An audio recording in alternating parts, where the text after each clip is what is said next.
Hey folks, it's Kevin. In this video, we're going to be talking about your monthly mortgage payment and what you need to know in order to understand why you pay what it is that you pay each and every month.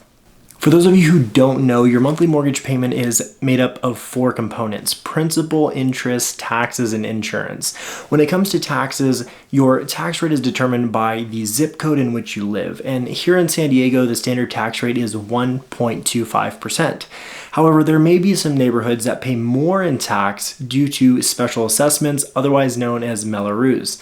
Yet, for the sake of this video, understand that your tax rate is going to be consistent with those of your neighbors. Insurance is separated into 2 separate types of insurance.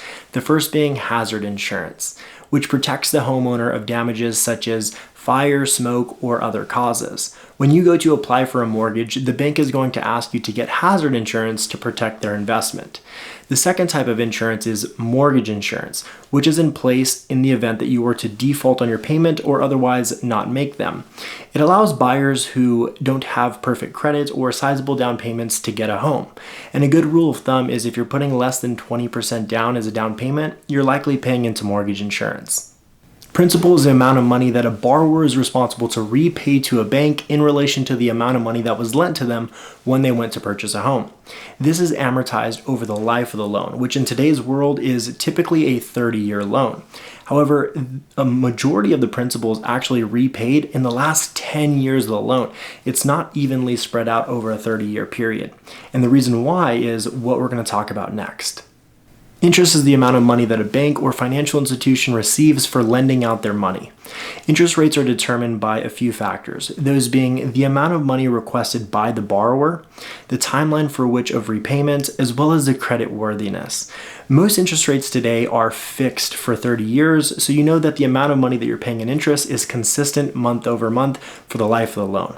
However, some people elect to get a variable rate mortgage that can adjust over time. The reason why we typically pay more in interest the first 20 years of the loan and then pay more in principal the remaining 10 years is because banks understand the tendencies of homeowners. They know that we're going to stay in our homes on average a 7 to 10 year period, and after that we'll sell our property to move on to our next. Well, when we do decide to sell our home, the bank is paid first. And because they know this, they are able to charge interest first and charge principal later. Because if you do decide to sell, they're going to make all of their money back anyways. And this is how banks make money. If you have any questions regarding the information shared in this video, please drop a comment down below and I'll do my best to answer it. If you have questions regarding your specific mortgage, I recommend contacting a local loan officer in your area to ask them about your specific loan scenario. Thank you so much for watching this video. If you found value in it, please hit the like button, send it to a friend or a family member that can find it of value, and lastly, please subscribe to my channel to stay updated with any future videos. I'll see you in the next one.